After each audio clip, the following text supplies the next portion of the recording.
গুরুকে ব্যাখ্যা দিলাম, যখন এই সেবা নিয়ে এই সমাজে জুলুম হচ্ছে, কারণ এই জুলুমের শিকার আমাকে হতে হয়েছিল। কারণ পথে তারা যা অত্যাচার করেছিল সেটা গুরু জানতেন, কিন্তু গুরু বারবার আমাকে রুখেছে দিলেন। কিন্তু সেক্ষেত্রে গুরুর কথা আমি শুনিনি, কারণ গুরু যে পথটি হয়তো সমাজকে রক্ষণার জন্য করছিলেন, আর সেটা আমি রুখে দিতে চেয়েছিলাম। যে গুরুদেব যখন একটা সময় যজ্ঞে বসলেন, আমাকে বললেন, সে বেশ কিছু সময় আগে একটি ঝড় বয়ে আসছে বাবা, খেত তুই সরে যা। এ কথা গুরুদেব বলেছিলেন। আজ গুরুদেব হয়তো নেই, গুরুদেব স্বর্গলাভ করেছে।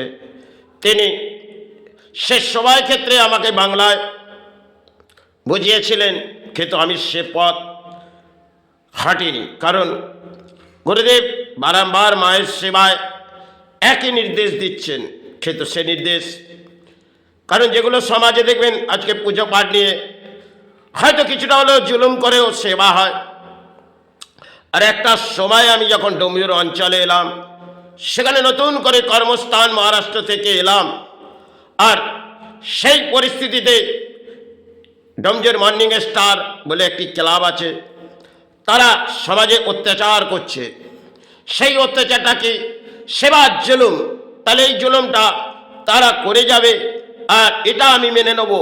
তাই আমি গুরুদেবকে একটি কথা বলেছিলাম, যদি অন্যায়ের বিরুদ্ধে হয় তাহলে কিন্তু এই পথ আমি রুখব না। কারণ একটা সময় গুরুদেব কেঁদে ফেলেছিলেন, কারণ যখন গুরুদেব বুঝে উঠলেন, পরমাত্মীর চরণে ফুল পুষ্প গেরালেন, কিন্তু সেই পথটি অত্যন্ত কঠিনভাবে এগিয়ে এলাম। কিন্তু গুরুদেব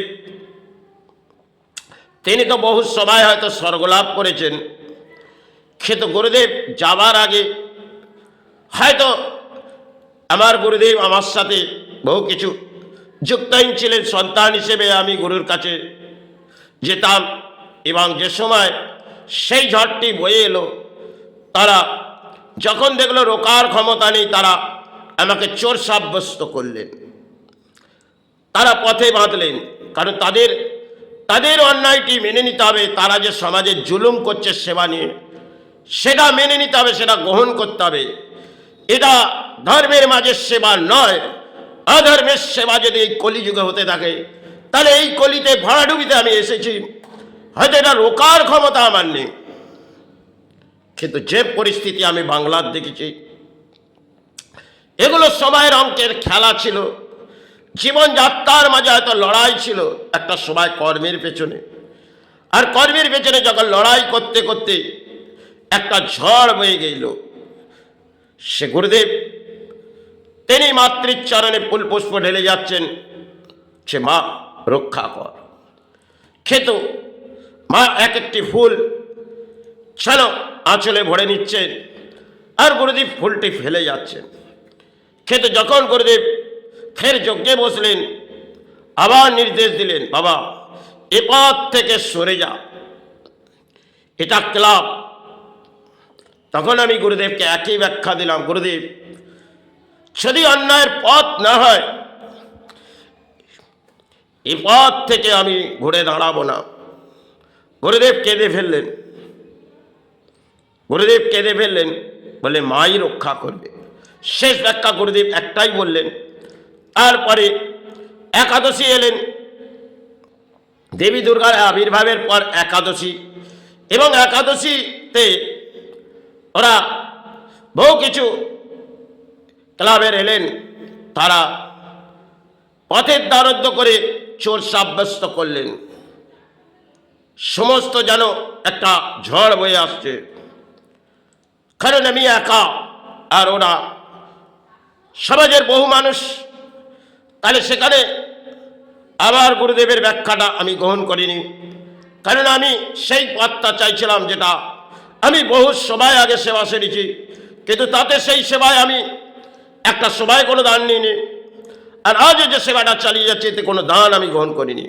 কিন্তু তারা যে দানের মাঝে সেবা চালিয়ে যাচ্ছে, এটা মনে হয় মাতৃচরণে ক্ষমা চাই, কিন্তু একটা ঝড় তারা যে বয়ে যাচ্ছে সেটা বাংলার মাঝে, সেটা রোকার ক্ষমতা হয়তো আমার নেই, কিন্তু রোকার পরিস্থিতি হয়তো আসবো। সেক্ষেত্রে তারা যতই সফল হবার পরিণাম নেই, কিন্তু বিফল হবে।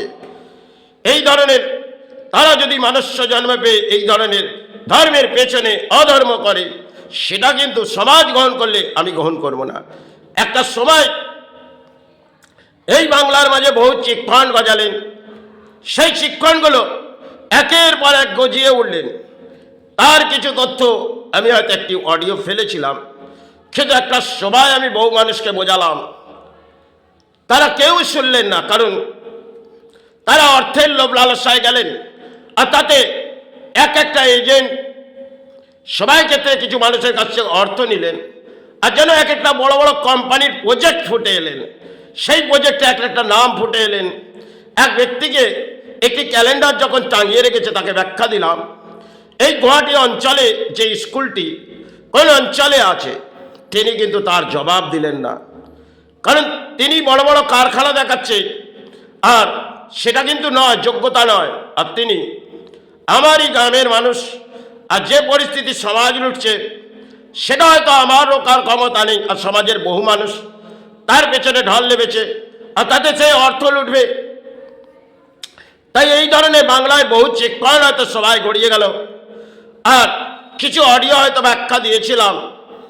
সেই এই চিৎখণ্ডের যে আওতায় যারা পড়ছে তাদের কিন্তু অর্থ বিলিং হবে, এটা আমি ব্যাখ্যা দিয়েছিলাম।